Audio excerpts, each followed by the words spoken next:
মসজিদে মসজিদে প্রত্যেক শুক্রবার করি হয়, এইভাবেই চলতেছে। দু একজন পাদিপুদি থাকলে সেগুলো ধরিয়ে তারা পক্ষে কিছু দিয়ে দিয়ে পক্ষে নিয়ে নেচ্ছে। ঠিক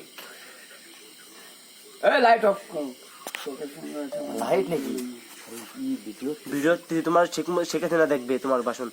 পাঙ্খা মার খায়, ঠিক পাঙ্খা পাংখাই তো নাই। কও শেখ হাসিনা তোমার ভিডিও দেখবে না। চরমনায় পীর সাহেব হ্যাঁ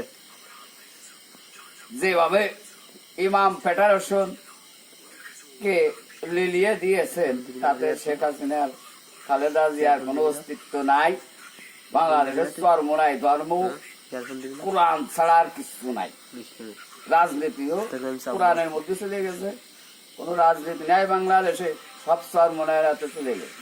ঠিক ঠিক আওয়ামী লীগের নেতা গোতা যা ছিল, জি বিএনপির নেতা গোতা যা ছিল, ঠিক সব টাকা দিয়ে কিনিয়ে হ্যাঁ সে বুঝিয়ে লাগছে। ভুলিয়া পাইছে সাবাস। এখন তাকে গালের মধ্যে আলা চায়, উচিত কথা বলি তাকে আর দাম দিচ্ছে না, বা তাদের কথা কোনো মূল্যায়ন হচ্ছে না। তাদের অপমান, অশ্রদ্ধা, অভক্তি, বিভিন্ন প্রকারের নির্যাতন করা হচ্ছে।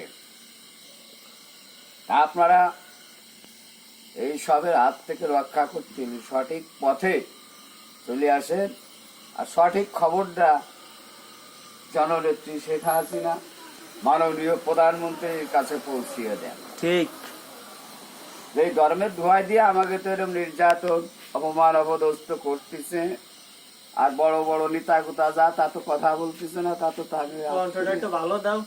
তারা হাত করে নেছে, হাত করে নিয়ে আবার তারা লাইভই যাবো করতেছে। ফরিদপুরের লিডার ইঞ্জিনিয়ার সাহেব ওনারও হাত করে নিচ্ছে, আমাকে আলফাডাঙ্গার আওয়ামী লীগ সভাপতি আকরাম শেখ, তাকেও হাত করে নিবার লাগছে। সবই নিয়ে যাচ্ছে। সবই এরকম ধারণা রহমান সাহেব তাও চরমনায় হাত করে নিচ্ছে, নিয়ে ধর্মের দোহাই টোহাই দিয়ে এইভাবে আমাকে নির্যাতন করতে রাখছে। এখন মাননীয় প্রধানমন্ত্রী এই কথাগুলো পৌঁছাই দিও। জি আর কিছু সাংবাদিকদের মাধ্যমে বা প্রশাসনের মাধ্যমে সঠিক সংবাদটা পৌঁছিয়ে দিবা। আমরা এই নির্যাতনের হাত থেকে আমরা মুক্তি চাই। আমরা এই দেশে বুক ফুলিয়ে রাজনীতি করতে চাই, রাজনৈতিক প্রতিবাদ করতে চাই, অন্যায়ের বিরুদ্ধে কথা বলতে চাই, ন্যায় প্রতিষ্ঠা করতে চাই।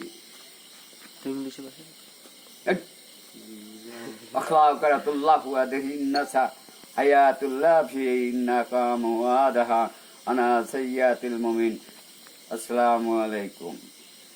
আজকের মতো আবার ইংলিশে একটু দিবা না